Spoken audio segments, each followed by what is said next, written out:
Hello, my name is Alec Feather, and I am a member of the Dole Institute's Student Advisory Board. Welcome to the Dole Institute of Politics. The Dole Student Advisory Board is comprised of KU students committed to the bipartisan mission of the Dole Institute. Members of the SAB receive many great opportunities. If you are a student and would like to join, please contact the Dole Institute. We would like to encourage each of you to get special benefits and support the Dole Institute by becoming a friend of the Dole Institute. If you enjoy this evening's program, please let us know by contacting us on Facebook, Twitter, or through our website email. Hearing assistance is available this evening. If at any time during the program you have difficulty hearing, please alert one of our staff members or student volunteers. Before we begin tonight, I would like to remind you to please turn off your cell phones. After the interview, we will have some time for audience questions and answers. If you have a question, please raise your hand and a student volunteer with a microphone will come to assist you. Please stand if you are able and ask just one brief question. And now, please welcome our director, Bill Lacey.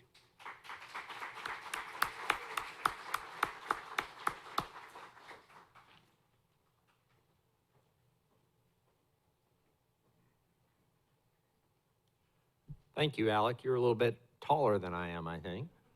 Thank you all for coming out today. We appreciate it. It's going to be fascinating. I had a chance to spend a few minutes back in our offices with our guest tonight, and he is going to be terrific. Before I introduce him, I want to introduce all of our members of the community to an unbelievable group of young people that we have visiting us. We run a program called the Youth Civic Leadership Institute. We've run this program now, this is 12 years. And the origin of the program, very honestly, goes back to about 12 or 13 years ago when I took over as director. And Barbara Ballard and I were talking about what we could do in terms of summer programming. And I said to Barbara, I said, well, you know, KU has a debate camp, a band camp, a baseball camp, a football camp, a track camp, every kind of camp, but they don't have a leadership camp. Why didn't the Dole Institute start a leadership camp? So Dr. Barbara Ballard, who is our associate director here and who runs the YCLI, just decided to dig in on that, and she created the Youth Civic Leadership Institute, and we're just very proud of it. So every year we welcome between 60 and 65 students who will be high school seniors next year. It's a very competitive process. They are here for 3 days. They get a complete scholarship. All they have to do is get themselves here on Wednesday and get home on Friday. And they get a chance to meet legislators, hear from professors, hear from our staff here at the Dole Institute, and learn a lot about leadership, and they get a chance to visit the state capitol. It's really a wonderful program. We're very excited to have them with us tonight. I'm going to ask all of the students of YCLI and the counselors to please stand up. Please stand up, everybody.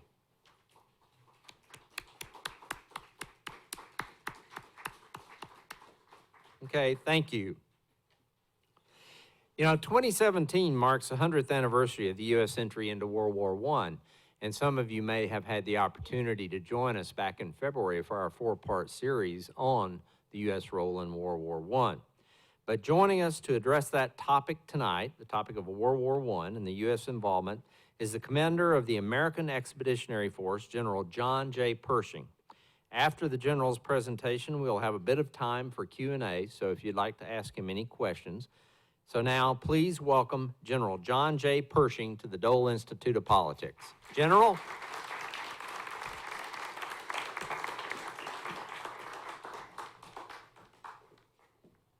Thank you, Bill. Yeah, thank you, sir. Pleasure to be here.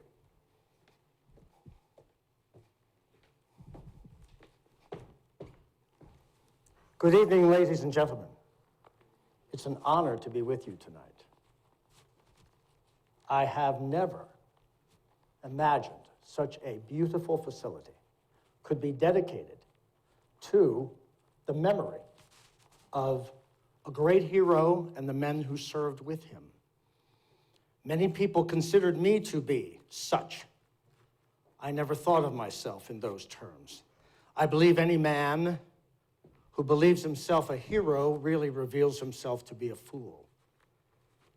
I'm going to ask a question, and I want you to be honest with me. Who has never heard of John Joseph Pershing? A couple of brave hands in the back, a few. Oh my goodness. Well, if I can accomplish nothing else tonight, I will change that.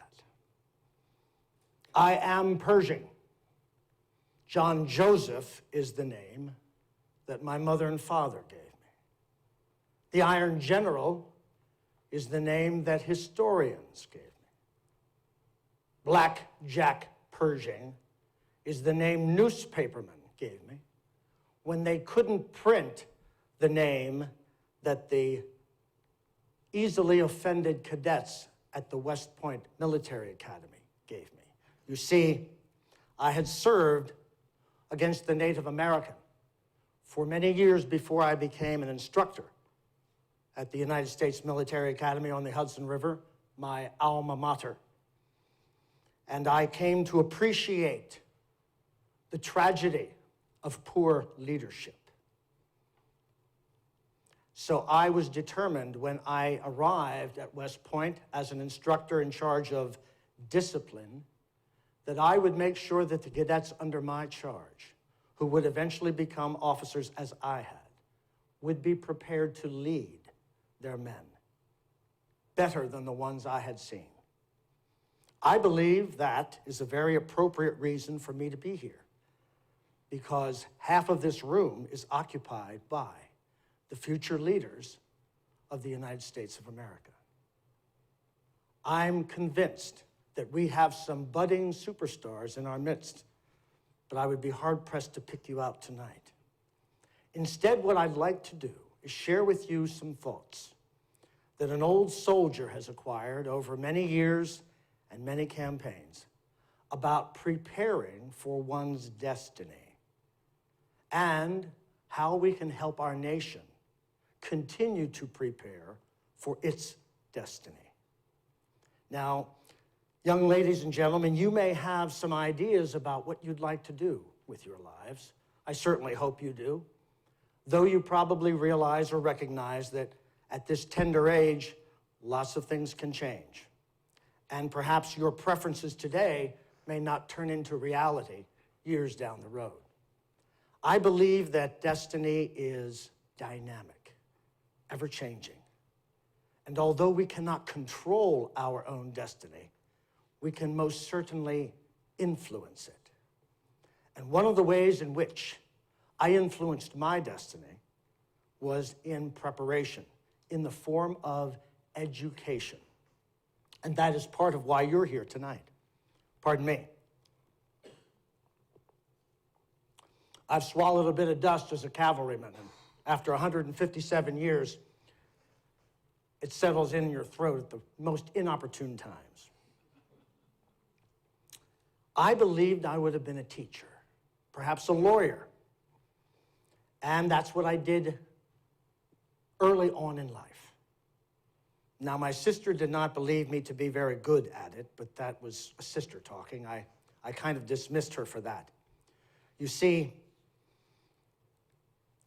my parents were wiped out twice. They were neighbors to you. They were in Missouri, and I was born in 1860. And I, at a very tender age, witnessed Confederate bushwhackers attacking our town and robbing my father's store, stealing everything we had. And then about 10 years later, a huge financial collapse, perhaps in some ways greater than the Depression of 1929 that you've studied. In 1873, we had a worldwide financial collapse, and it wiped out my parents again. My father lost nearly everything he possessed, and with it, the opportunity to afford to pay for his oldest son's college education. During the summers, I gained some extra money by being a teacher. I had not yet gone to college myself, but at least I knew enough to teach others. The job was available because very few people in Missouri back then believed that these students were worthy of an education. Why do you think that would be? What about these students would have made them so objectionable to others? that they would have been thought not worthy of an education. What's your guess? The color of their skin? They were all children of ex-slaves, and they were hungry for knowledge. I taught them reading, writing, and arithmetic, and they taught me something very valuable. They taught me that every human being deserves the opportunity, especially in this nation, to improve themselves and to attempt to achieve their destiny. So at a young age, I was preparing them for theirs while I was preparing for mine.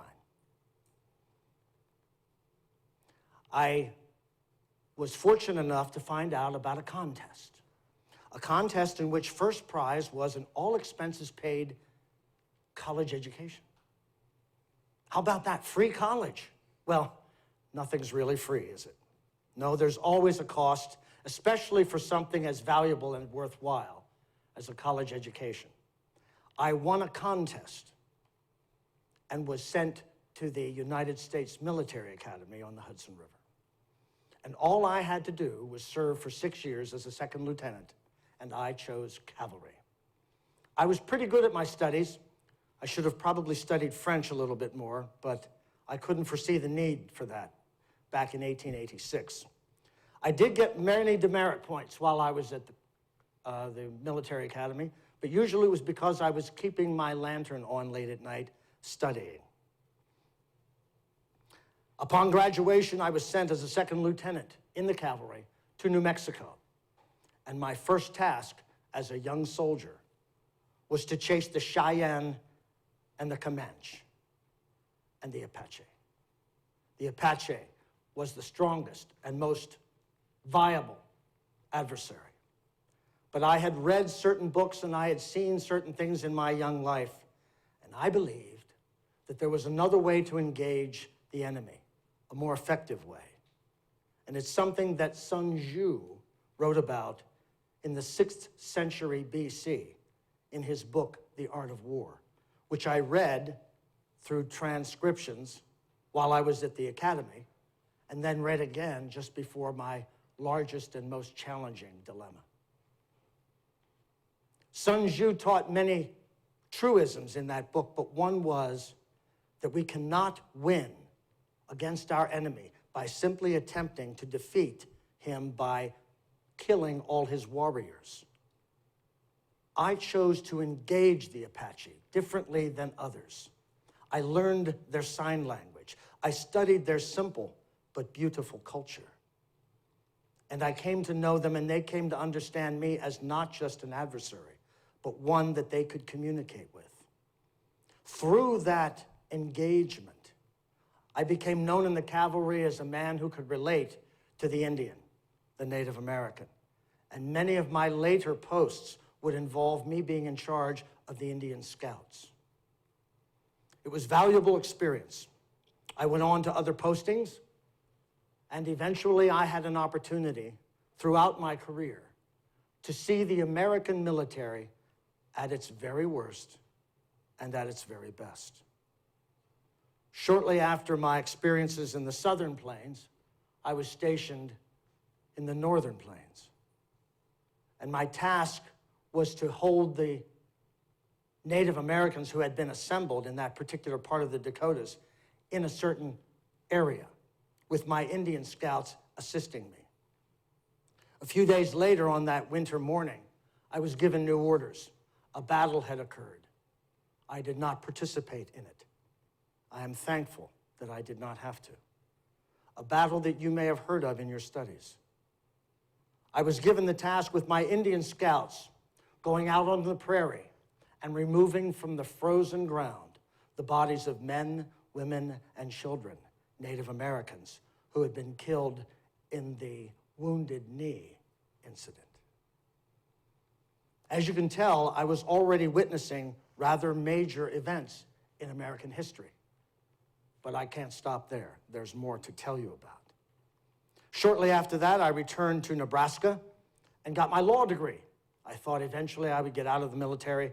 Never did I aspire to be a soldier my entire life, and I would be a wealthy attorney. That never materialized. So all along, ladies and gentlemen, I guess in a backward sort of way, an unintended sort of way, I was preparing for my destiny, but I still didn't yet know what it was. I was garrisoned with another group of people that were undesirable. I was given command of the 10th Cavalry while in Montana. And we chased the Cree Indians over the Canadian border, and they stayed there and lived in peace. The 10th Cavalry, some of you may know, has a nickname as well, like my nickname, Blackjack. They are known as the Buffalo Soldiers. They were called that by their Indian adversaries, but it was not a racial slur. It was not really a reference to their dark skin or their bushy hair. No, it was more about the way that they were relentless in the execution of their duties. They would ride day and night, moving constantly, just like their namesake, the buffalo. The name Buffalo Soldiers was given to them by the Native Americans as an honor, not as an insult. As I was an instructor of discipline at the academy, political events occurred that thrust this country into war. Perhaps you have heard that we had a battleship called the Maine, and it was at anchor in Havana Harbor in 1897. And for some inexplicable reason, it exploded and sank to the bottom of the harbor. And for that reason and a few others, our president, McKinley, declared war on Spain. I was released from my duties at the military academy. I'm sure the cadets were delighted about that. And I was reunited with my 10th Cavalry.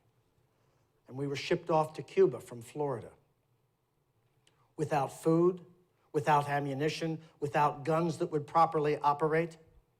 We were not prepared for war. America was thrusting itself into a destiny of eliminating Spain's grip on our hemisphere and chasing their empire off our shores, but we were not prepared to do so. I stole everything that I could find for my 10th Cavalry.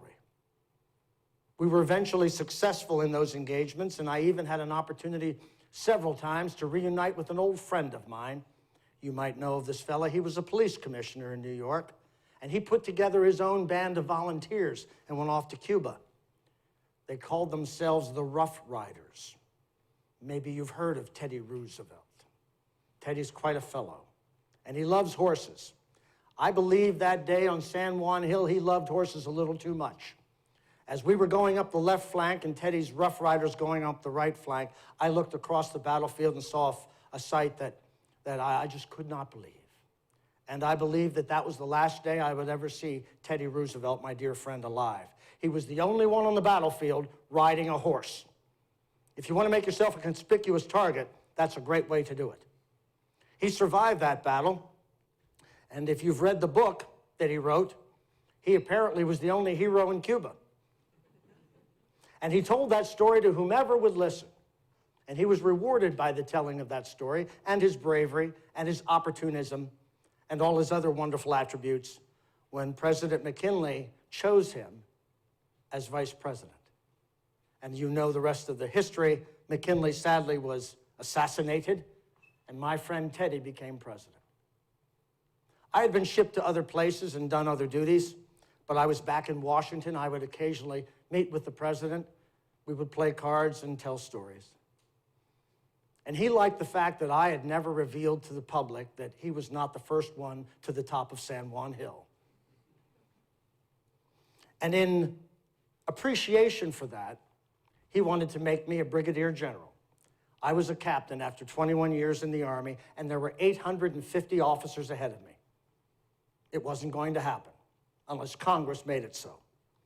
While I was waiting for that to occur, I had the very good fortune of going to a dance in Washington. There were lots of parties in Washington with pretty ladies all the time looking to me, the soldier, And I had the good fortune of meeting a very lovely lady from Wyoming whose father not only was the richest man in the state, but he was also the chairman of the Army Services Committee.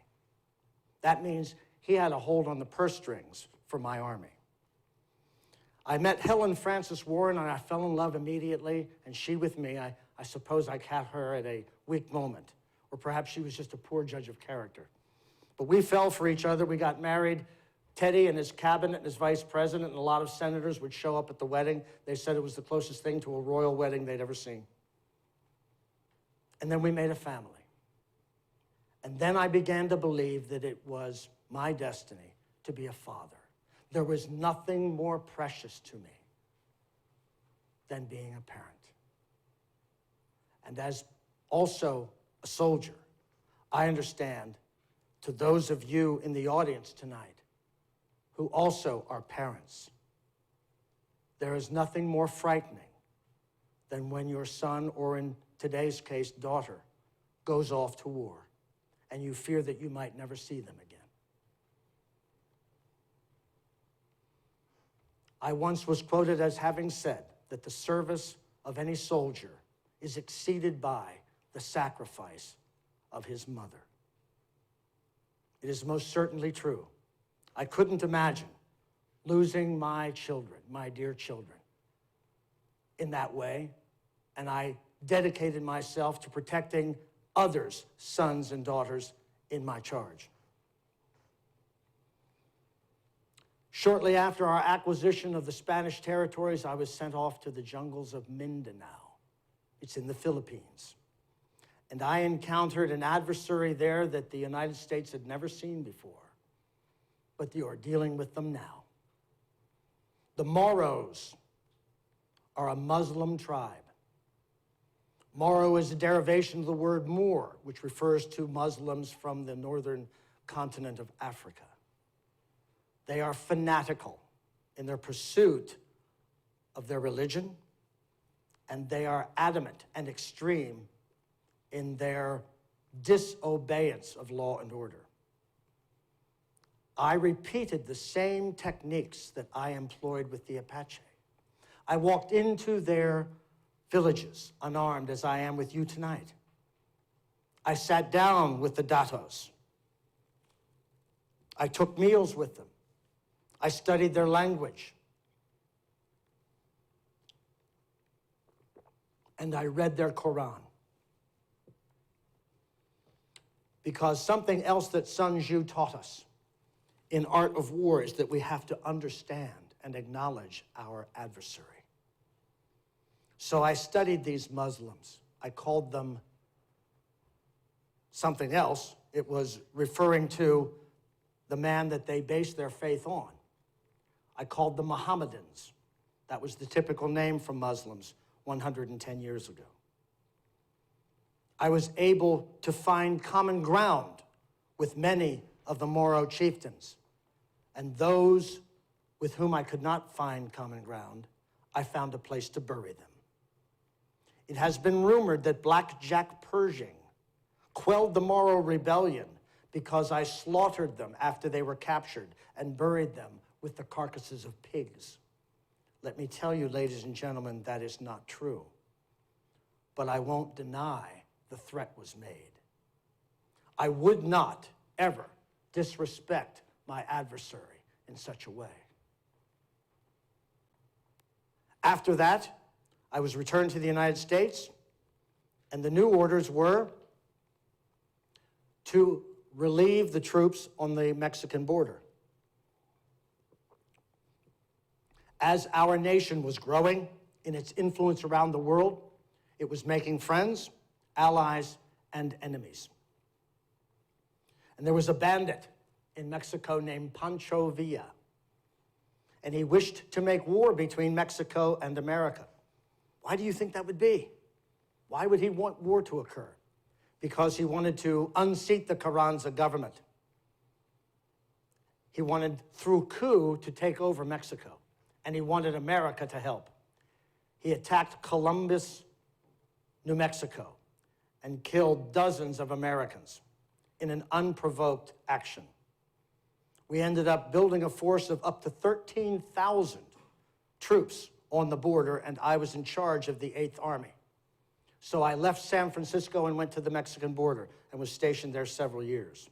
Eventually, I would like to bring my family down there to live with me. It's very important for me to be close to them if possible. And since I was the commanding general, I had that privilege. I was a couple of weeks away from having them move into their quarters down in El Paso. I came to know many good soldiers in that campaign, and I came to understand how to utilize new inventions. We had new tools with which to employ in the battlefield. Aeroplanes, yes, that's what we called them back then. There was an O in the word. Telephones, automobiles. We had new inventions to use for war. Not just to kill our enemy, but to save our own lives. I also had new troopers, and one of them really impressed me. He was a young man from California. It had taken him 5 years to get through the academy, but he was a show-off and gregarious and very likable, and quite a horseman. I remember one day when he left camp in a Dodge touring car with a machine gun strapped to the back seat and 2 of my sergeants going with him. He shouted over his shoulder as he drove out of camp, "I'll be back tomorrow with Pancho Villa." He didn't accomplish that, and neither did I. We never did catch up with Pancho. But he came back with 2 of his lieutenants flung over the front fenders like dead deer on a hunting expedition. Little Georgie Patton was very impressive even back then. There was one hot, steamy morning in August 1915 in which my orderly was out of the room in my office. The phone rang, and since no one else was there to pick it up, I answered it myself. It was a newspaper man from El Paso. He didn't expect to speak to Pershing. He expected to speak to someone else about the news from San Francisco. San Francisco, where the Pershing's family lived. Instead, he found me on the telephone. I knew the man. I said, "What is your interest this morning?" And he said, "Sir, have you heard the news?" "What news?" I thought perhaps from Washington. He said, "No, sir, from San Francisco, about the fire." "What fire?" My whole life changed during that phone call. My entire destiny changed. A fire had broken out in my family's home. Only my son had been rescued. A week later, I buried my lovely ladies, my wife, Frankie, and my 3 daughters, on my father-in-law's ranch in Wyoming.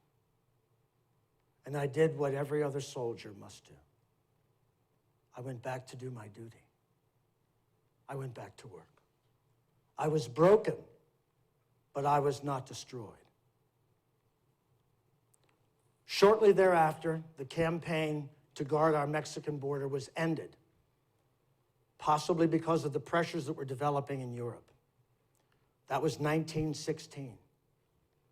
Our president had run for re-election on the platform that he had kept us out of Europe's war. If you have studied the Great War, you'll know that it began in 1914 with old, worn-out empires declaring war so fast as if they were all eagerly running off to a party together. Russia joined in against the Serbs. The Austrian-Hungarian Empire was joined by Germany against Russia. France joined Russia because they were united through marriage, and England didn't want to be left out. Plus, they had a treaty that required them to participate. In 1917, I was summoned from Mexico to come to Washington for a new assignment. The world had been at war for 2.5 years, and we were entering it. In April of 1917, a little over 100 years ago, President Wilson was compelled to send us to war. The Lusitania had sunk the year before, taking 126 American lives with it. The Germans had promised to stop submarine warfare, but then began it again. But it was the Zimmermann telegram that revealed their treachery and deceit, and that was too much for our president to ignore. Has anyone heard of the Zimmermann telegram? Hard to imagine that Germany would contact Mexico, ask them to come into the war on Germany's side against us. And if those of you who have studied it know what they offered as a prize: New Mexico, Arizona, and Texas. They would give Mexico their territories back if they would assist Germany with the war. Mexico had the good sense to refuse. It was time to go to war.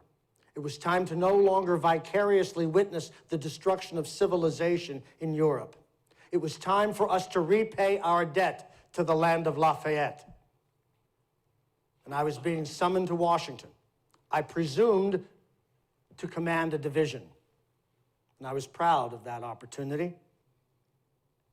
When I got on the train, Georgie Patton didn't go with me, but I told him I would want him on my staff later. Instead, his sister joined me on the train, Nita. Now, I believe Nita to be a very charming young lady, although many people said that she bore a strong resemblance to her brother, an unflattering, strong resemblance. I didn't see that in Nita. I found her to be quite charming, and she was great company on the train. But on the train ride, I realized that she had expectations. We all had expectations about our future and our destiny then. She expected to get off the train in Washington designated as the very next Mrs. Pershing. That didn't happen, but we did have a lovely train ride. When I arrived in Washington, I was informed shortly thereafter that no, I would not command a division, I would command them all. And my president's orders to me were very simple: go over there and win it. And unlike recent administrations, my president allowed me to command my army with autonomy. Now, at the time that we entered the war, the French had already lost 800,000 dead. Both sides of the conflict had seen millions of men killed in the trenches. The trench line stretched from the English Channel in the north down to the Swiss Alps in the south. 500 miles of fortifications and trenches, pillboxes, bunkers. And they were doing their very best to figure out new ways to kill each other every day.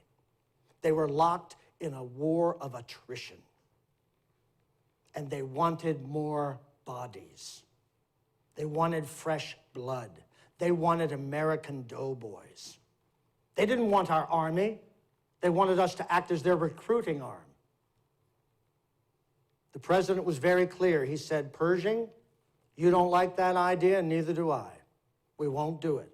We will fight as an American army, and I'm going to count on you to make it happen.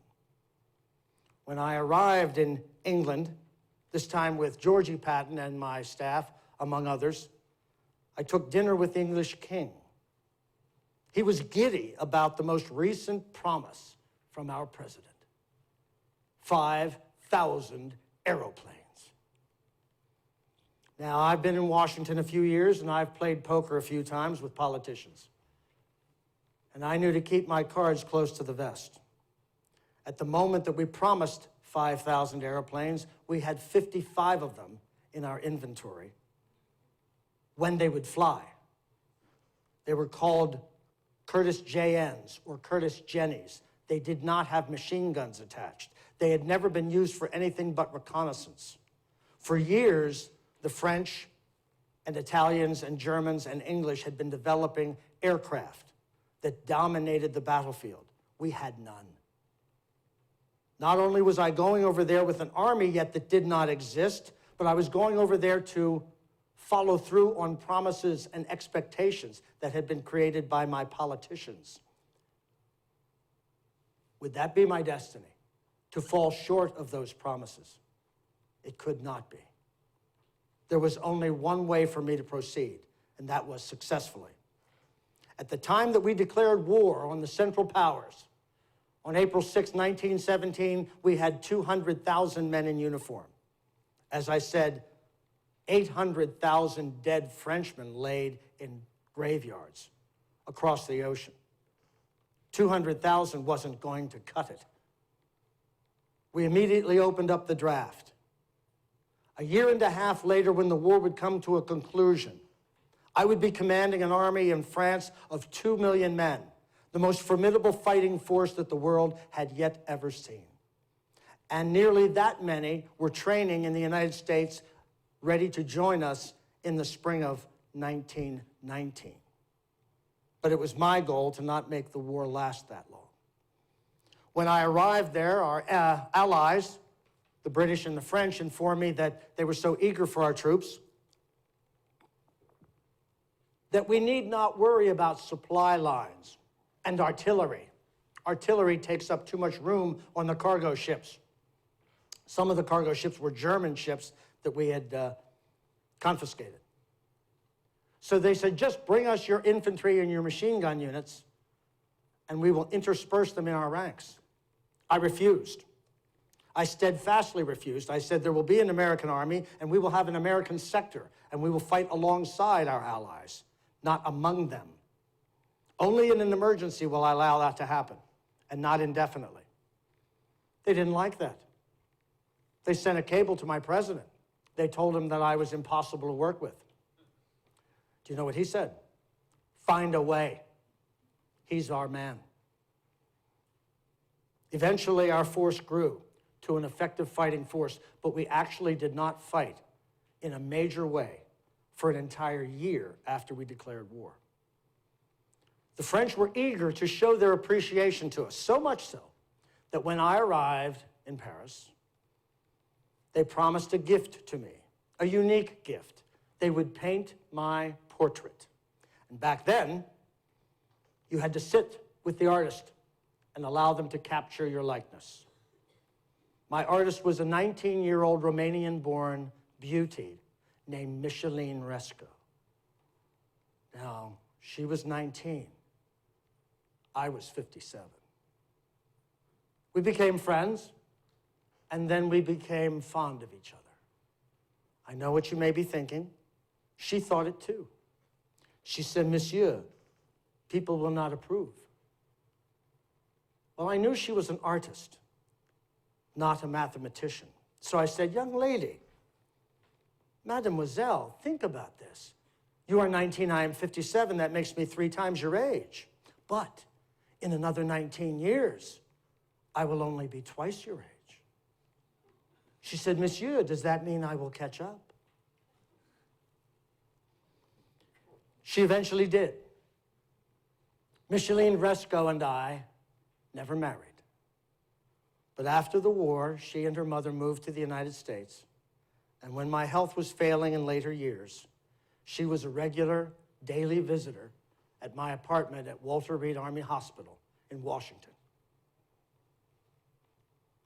Micheline stayed with me until the end.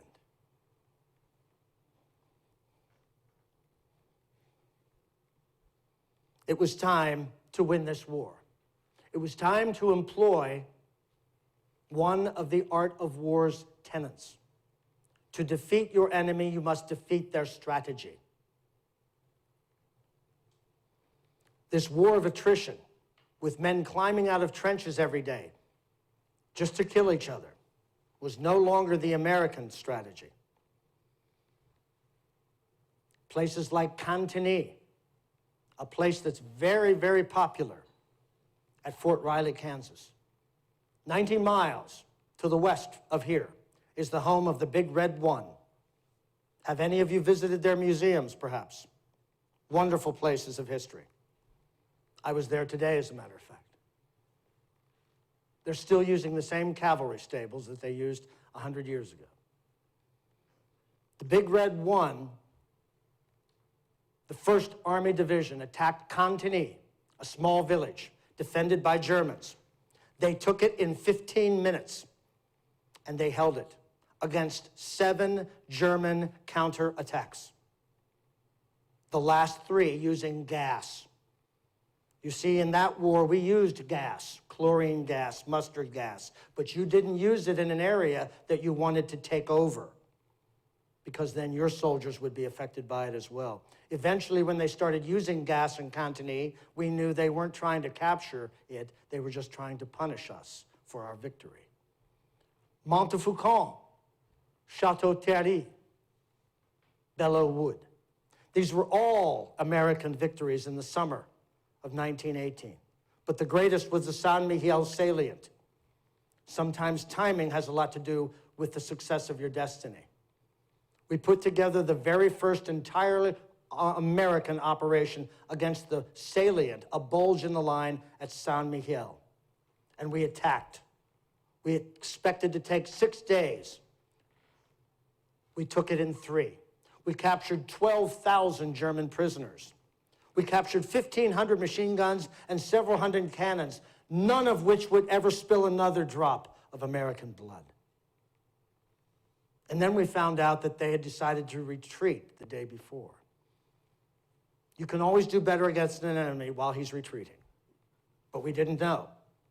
And then a genius on my staff, a man that many of you might recognize if I told you his name, developed a plan and executed it to move 600,000 men 40 miles in 3 days without the Germans knowing. That troop movement was the greatest strategic movement in the history of that war, and allowed us to deceive our enemy as to where we were attacking next. I met George C. Marshall. He was a major. I was standing in front of a group of troops one day, and I didn't like what a captain was doing, and I dressed him down in front of his troops. Probably not a good choice. I felt a tug at my sleeve. I looked back, and it was Major Marshall.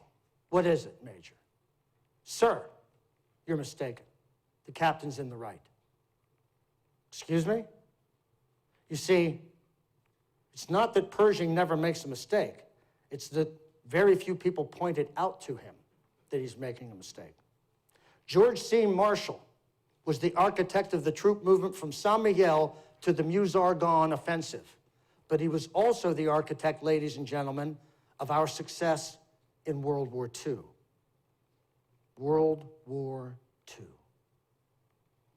I told Washington, London, and Paris that this war had to end with an unconditional surrender by the Germans on the other side of the Rhine. We had to push them back to their fatherland. But no, the politicians were war-weary. They wanted to negotiate an armistice and then renegotiate it at Versailles.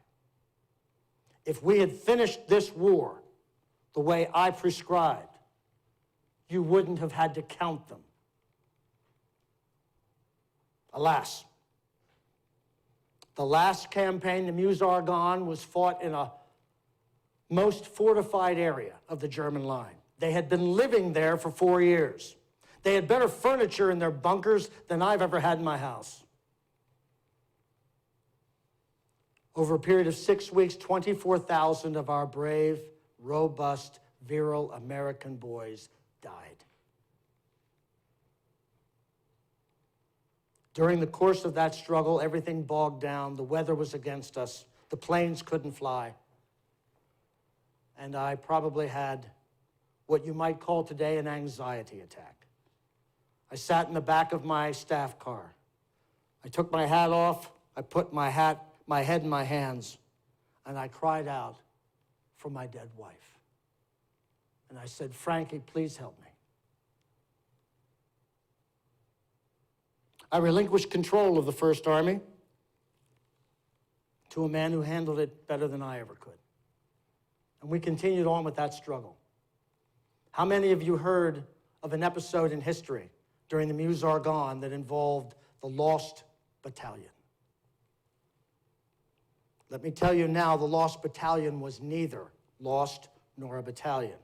It was a collection of companies, and it was commanded by a mild-mannered attorney named Charles Whittlesey from New York.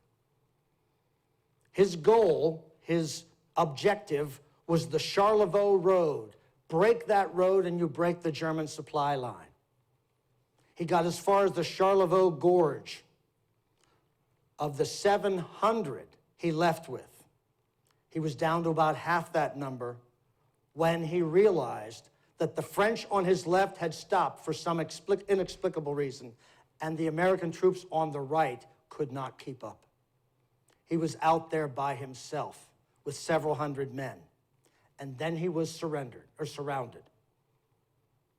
Whittlesey and the 308th were out of water and food for 5 days. There was no resupply of ammunition. Two very brave flyers in their de Havilland 4 tried dropping supplies to them in the gorge. Lieutenants Goethel and Beckel. They came back and got more supplies, and they went back into the gorge and flew yet lower into the gorge because most of their drops were landing on the Germans. They were both wounded in that effort. Godler tried to steer his plane back to the aerodrome. It landed behind the French lines. They called it a ghost plane because when the French troops got to the plane, both flyers were dead. They received posthumously the Medal of Honor. We eventually lost hundreds of men trying to rescue the battalion. Newspapers had picked up the story and were writing it in serialized fashion all around the country. People were buying newspapers to find out the next day if the Lost Battalion was no longer lost. Eventually, we relieved them after 6 days. By the time we got there, there were dead bodies everywhere because they didn't have the strength to bury their dead comrades. They had no water and food for 6 days. Whittlesey was the first soldier in the Great War to receive his Medal of Honor, and his second-in-command received one as well. He was considered a hero and was celebrated when he came back to the United States. Everyone had read about Whittlesey and the Lost Battalion, and they thought they knew the truth. He went around, spoke at certain organizations, did some fundraising for the veterans, and many people would come up to him and say, "Didn't you have a compass? How could you have gotten so lost?" Whittlesey had to deal with the realization that people had read headlines about him and thought they knew his whole story. They thought they knew his destiny. Relatives of those who did not return, he walked out of the gorge with 194 souls still alive. The boys who didn't walk out of there, their parents, their loved ones would contact Whittlesey and ask for details about their last days. Was he gallant? Was he brave? Did my boy suffer? In 1921, citizen attorney Charles Whittlesey booked single passage on a cruise to Cuba. In his stateroom, he wrote a letter to his second-in-command and best friend, bequeathing to him the letter from the German officer who offered them surrender terms, which he refused. And then in the middle of the night, he slipped out onto the deck when no one could see him, jumped over the fantail, and disappeared into the dark waters of the Atlantic Ocean. Whittlesey destroyed himself because he could not live with the war that continued in his mind and in his heart. We began to call it shell shock 100 years ago. 80 years later, in World War II, we would call it battle fatigue. Today, you call it PTSD. The 43rd President of the United States, George Bush, says we should call it PTS because they are not disabled. It is not a disorder. These men are wounded. Every day, ladies and gentlemen, 20 more of our heroes, our veterans, follow the same fate as Charles Whittlesey, and they destroy themselves because they can't live with it anymore. We can't save Whittlesey. We can ring a bell and we can put a wreath on their graves, but we need to go and find the 20 who would do this to themselves tomorrow. They have given themselves to a purpose greater than themselves. And I believe if you are attempting to influence your destiny, that if you choose to serve a purpose greater than yourself, if every day that you are active in gestures and work toward something greater than yourself, then you are achieving your destiny. Your destiny is a continuum. Only if you meet the same fate as Whittlesey and others does your destiny stop. Your record stops being written. Young ladies and gentlemen, you can write your destiny. Maybe not by your own hand, but by your influence. Find an inspiration that you can live with, that will motivate you for the rest of your life. Prepare yourself with education and be ready for any challenge. I don't know if I was more of a teacher than a soldier, if I was more of a leader, or just a symbol of our success in the war. We called it the Great War, the war to end all wars. We thought that humanity would never dare do this to themselves ever again. We couldn't imagine anything more horrible, and we were wrong. I believed we would repeat it in 20 years. I was off by a few. At the end of the war, 116,514 Americans died. Over 200,000 were wounded, many of them seriously, and would never recover. 8.5 million men on both sides who wore a uniform died in the Great War. 8.5 million. 2% of the population of France, 4% of their men disappeared. Can you imagine that today? Empathize with me. Put yourself in France's place. If we were invaded today, could we fight a war of attrition for 4 years? Would we keep fighting as the casualties mounted? And what would 2% of our population today be? Nearly 7 million dead soldiers. Could we continue fighting? Are we that kind of people? Is that our destiny today? I'm not certain what our destiny is. Many people say that America's best years are behind her. I prefer not to believe that. And do you know why I firmly disbelieve that? Look across the aisle.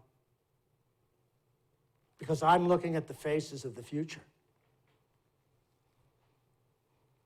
Beautiful faces. Talented, revealing eyes. You all have the potential to not only achieve your own destiny, but with it, carry along with it, the nation's destiny as well. And it doesn't have to be in a uniform. It can be in service to something greater than yourself, wherever you may find it. You must ask yourself, when destiny calls, will you answer? And I'd like to quote one of my favorite passages from a book maybe some of you are familiar with. Then I heard the voice of the Lord saying, "Whom shall I send? And who will go for us?" And I said, "Here am I. Send me." Thank you.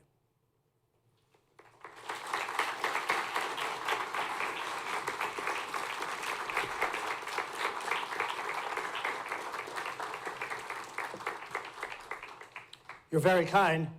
Now, I know that I all have you completely convinced that I'm really 157 years old and I am John Pershing, but no, he was buried in Arlington National Cemetery in 1948. And if you visit that hill, you'll find that there's one headstone that's buried nearby And other than that, he has the hill to the top, of the top of the hill to himself. On the other headstone is his grandson, who was killed in 1968 in Vietnam as a second lieutenant. And they lie there together. I invite you to visit that beautiful place, or perhaps 8 of the prettiest places in the world. They are the places where our dead rest in France. We did not fight World War I for empire, but we did achieve a position in the world that allowed us to be a force for good for the next 100 years. I truly believe that our nation will continue in that way. But no, really, my name is Dave Shuey. I am from Pennsylvania. I'm married.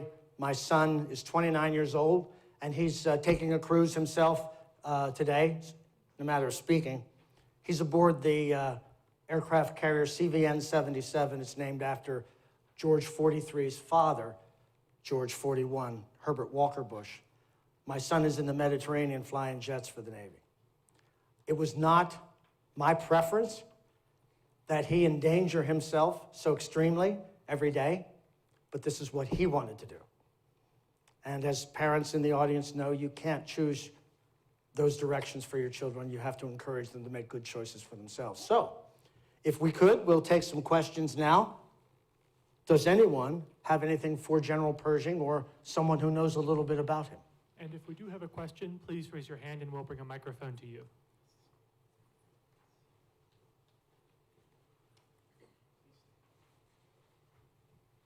Okay, you mentioned that you foresaw another war coming in 20 years. Why did you foresee that when the rest of the world assumed that it was the war to end all wars? Excellent question, my dear. Because Pershing disagreed with the way the war ended. It was done in an armistice, as many of you know. It occurred on the 11th hour of the 11th day of the 11th month, 1918. It was signed in a rail car that morning. It was actually the second armistice that had been agreed to. The Germans tricked us on the first one. We kept fighting that day. We took 3,000 more casualties that morning, even though the document had already been signed. And then, after the empires of Europe had beaten each other senseless for 4 years and done a bloodletting of their lower working classes, the potentates and politicians got together in Versailles and made a punitive negotiation against the Germans. They made them surrender 150,000 rail cars, for example. Millions of dollars in retribution. The Germans were starving before the World War was over. And so consequently, by being so punitive in the nature of the armistice and the peace agreement, and the way that Britain and France seized the opportunity to carve up the Middle East and portions of Africa to expand their empires as an after effect of the war, Germany sowed the seeds of resentment. And one particular person that everyone's aware of used that for political gain. And he seized upon Germany's suffering and its resentment toward the rest of the world for having been punished after losing the war. I, or Pershing, believed that if an unconditional surrender had been achieved, we would have done what we've always done, and that is to benefit the people who had been vanquished. And Germany would have been brought back on better terms. They would have recovered faster with the help of their former adversaries. But instead, they were continually punished by the Treaty of Versailles. And so consequently, a man who fought in World War I, a little Austrian corporal named Adolf Hitler, seized the political opportunity, built a network, and took over the country and brought us back to war again. So Pershing, among others, had foreseen it. Our own President Woodrow Wilson made a similar statement, that if we did not win the peace, not win the war, win the peace, we would repeat this again in 25 years. He was closer. And Wilson's idea was to exchange our blood and treasure for political influence around the world. And it was a good exchange. He put forward 14 points. And one of the points was the creation of the League of Nations, which was the forerunner to our United Nations. However, political disagreements here in the United States got in the way of that ever being ratified. And the Senate never approved the Treaty of Versailles. And that's why the League of Nations never existed. America did not approve its creation. Excellent question, thank you. Yes, sir. General, as a cavalry officer, General, as a cavalry officer, the horse seemed to be a bit of a liability in the First World War. Did you have any, I don't know, any opinions about that? Were you moving toward more mechanized means of transport? I will admit that I embraced new technology slowly. I'm an old-fashioned cavalry soldier. Now that fellow Patton, he had a better idea. He knew that tanks were the future. We shipped very few cavalry units to France after we realized that it was a stalemate along the trenches. Cavalry units would be of nearly no consequence in the fight that we entered in the summer of 1917. I'll tell you a story about Patton. Patton wanted to be in tanks so bad that when he was in the hospital suffering from scurvy, he convinced my right-hand man, Fox Connor, to plead with me to let him go into tanks. So I allowed Patton to go into tanks. I said, okay, Georgie, you want to be in tanks, you're in tanks. And he trained his own unit, and then he led them into battle. And in one of the battles during the San Miguel salient, they were winning, and they were about to capture a village. And little Georgie Patton jumped out of that tank with just his pistol in his hand, and he ran forward into the village because he wanted to be the first one there. And they nearly shot his leg off. So I went to see him in the hospital, and I said, Georgie, I put you in tanks. Now stay in the darn tank. I had another experience with automobiles. I was traveling across Paris. We were late for a meeting. Colonel Billy Mitchell, my commander of my aero forces, was in the back seat with me. And I said, we're a little late, Mitchell. He leans forward and says, Eddie, step on it. I didn't know what that meant. All of a sudden, we're careening through the streets of Paris at breakneck speed, scaring horses and chasing pedestrians out of the way. I'm thinking, this driver's crazy. Finally, Mitchell looks over at me and says, Pershing, you're as white as a ghost. And I said, yes, and if you flyboys didn't have a death wish, you'd be scared too. Finally, we screeched to a halt in front of the meeting hall. I jumped out of the back door and I shouted to Mitchell, if Eddie's going to kill somebody in a machine, you ought to put him into an airplane. Do you know who I'm talking about? Eddie Rickenbacker. Now, I'll bet you know who he was. I'm not sure that this side of the audience does. Eddie Rickenbacker won the Indianapolis 500 4 years in a row before he joined the war. And he joined it as a driver. Eventually, a car would break down and Rickenbacker would do a valve job alongside the road. The general he was driving that day was so impressed, he put him into the Air Corps so he could work on airplanes. The man won 4 races in a row. He came back from the war and bought the track. He ended up a multi-millionaire because of Indianapolis 500, and they wanted him to work on the engines? Oh, sometimes my Army amazes me with its stupidity. But eventually, Rickenbacker would get into the cockpit, and when he did kill a few people. Yes, he ended up one of our World War I aces. But Pershing was reluctant to embrace new technology. That's a very good question. Yes, he was one of the last to give in. Would there be anything else?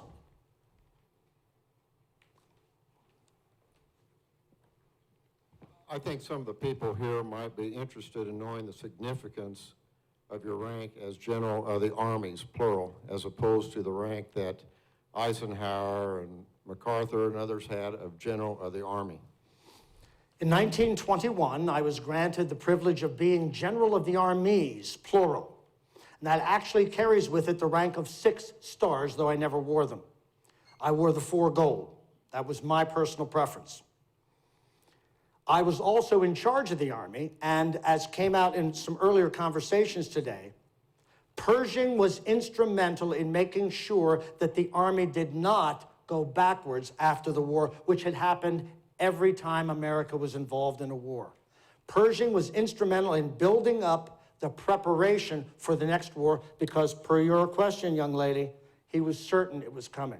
And so was President Wilson, who by then had become deceased. Pershing built the Army and the organization back up. He did ROTC on the campuses. There were a number of things that they did to prepare. Back to the rank.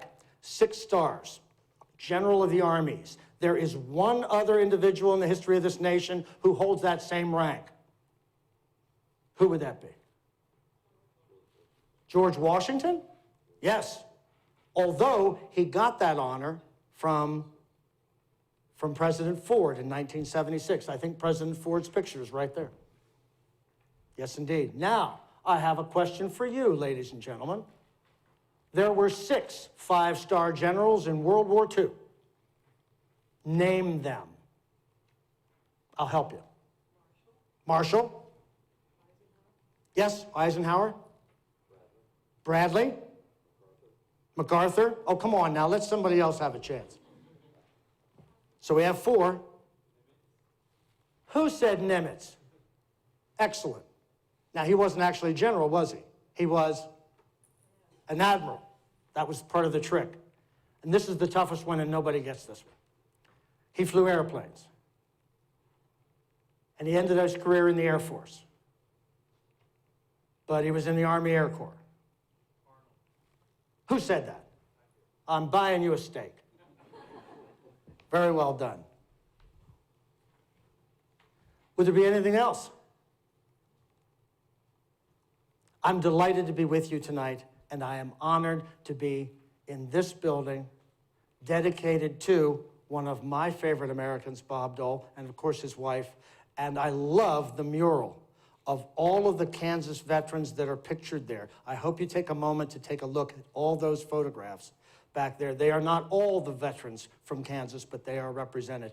And that is so important. If you want our Army to be sustained with quality individuals who will continue to volunteer, we need to treat those who had gone before much better than we had. And we're beginning to do that. So I encourage you to support veterans' causes in any way you can. It has been an absolute joy for me to be here with you. Those people my age, more my age, who appreciate history, because we've experienced more of it. And those of you here, I meant very sincerely what I said about you being the future of our country. And I'm very excited about what you're going to accomplish. Hope I live long enough to see it happen. Thank you.